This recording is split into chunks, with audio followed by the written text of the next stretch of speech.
Welcome, welcome, welcome into another day and another lesson in A Course in Miracles. Yesterday we were on lesson 53, which reviewed 11 through 15. Go over those really quickly. My meaningless thoughts are showing me a meaningless world. I'm upset because I see a meaningless world. A meaningless world engenders fear. God did not create a meaningless world. My thoughts are images that I have made. And we will be moving into lesson 54. So let's take a quick moment to turn our attention inward, to bring ourselves into this beautiful gift of the present by closing your eyes or settling your gaze. And then focusing your energy on the heart, inviting in the voice for God. And you don't necessarily have to invite it in, it's already there. But taking a moment to really tune in and connect. Allow the breath to assist you, slowly, gently beginning to breathe in through the nose.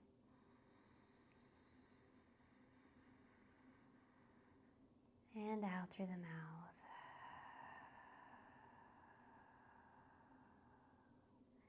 In through the nose.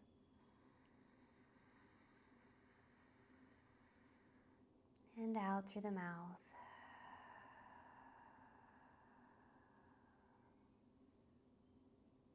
Just breathing in.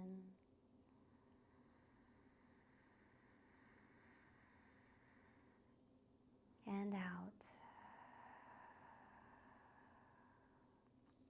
Allowing all other thoughts and distractions to gently fade away into the distance as you bring your full attention to right here, right now, and being open to receive through an open heart and a clear mind.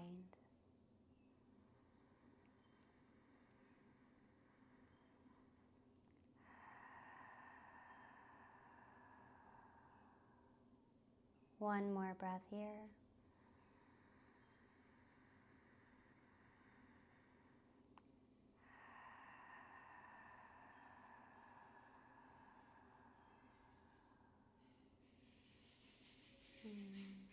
And as you're ready, wiggling your fingers and your toes, gently bringing your attention back to the space. As we get into the review ideas for today, lesson 54. I have no neutral thoughts. Neutral thoughts are impossible because all thoughts have power. They will either make a false world or lead me to the real one, but thoughts cannot be without effects. As the world I see arises from my thinking errors, so will the real world rise before me as I let my errors be corrected. As I let my errors be corrected. My thoughts cannot be neither true nor false. They must be either true or false. And what I see shows me, is it true or is it false? And so what you see is going to show you whether your thoughts are taking you towards the real world or whether they're arising from errors in thinking. So reviewing lesson 17, I see no neutral things, right? You see no neutral things. What you see witnesses to what you think. If you did not think, you would not exist because life is thought. So let you look around the world. As you look around the world, you see as the representation of your own state of mind. You know that your state of mind can change. And so you also know the world that you see can change as well. Reviewing 18, we are not alone in experiencing the effects of our seeing. If we have no private thoughts, we cannot see a private world. Even the mad idea of separation had to be shared before it could form the basis of the world that we see. Yet that sharing was a sharing of nothing. We can also call upon our real thoughts, which share everything with everyone. As our thoughts of separation call to the separation thoughts of others, so our real thoughts awaken the real thoughts in others. And the world our real thoughts show us will dawn on their sight as well as ours. How beautiful is that? So we're being reminded of, and as it goes to lesson 19, is that we're not alone in experiencing the effects of our thoughts. We are alone in nothing. Everything we think or say or do teaches all the universe. A child of God cannot think or speak or act in vain. You cannot think or speak or act in vain. A child of God can be alone in nothing. It is therefore in our power to change every mind along with ours, for ours is the power of God. We have the power of God. Reviewing lesson 20. I'm determined to see. You are determined to see. That's why we're here. If you're at this point in the video, that's why you're here. That's why I'm here. Is that we are determined to see. Recognizing the shared nature of our thoughts, we are determined to see. We would look upon the witnesses that show us the thinking of the world has changed. We would behold the proof that what has been done through us enabled love to replace fear, laughter to replace tears, and abundance to replace loss. We would look upon the real world and let the real world teach us that our will and the will of God are one. Beautiful, beautiful, beautiful. So we've just reviewed all the 5 lessons. We're being asked to do a number of the 2-minute practice periods. I'm going to go back.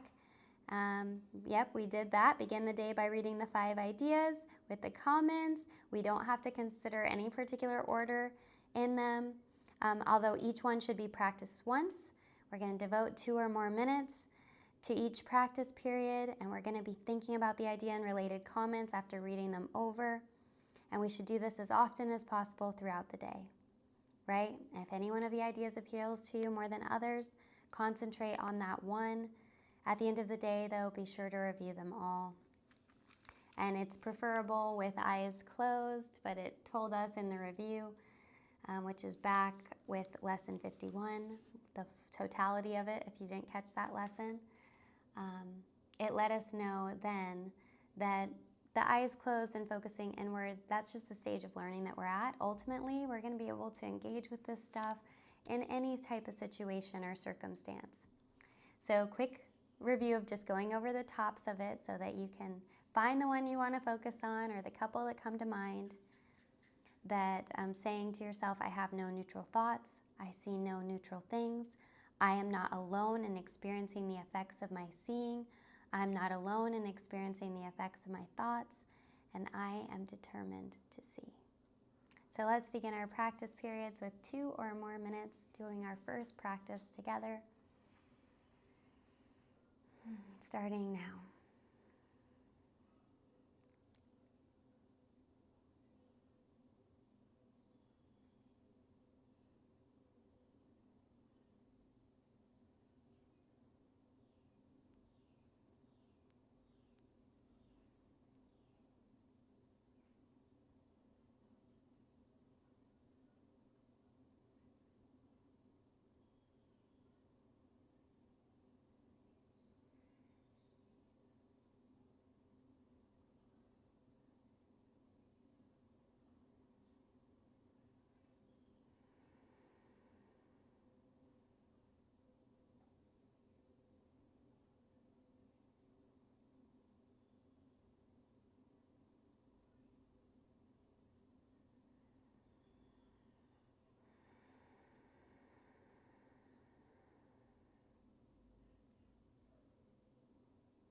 Finishing up on that last thought and reflection.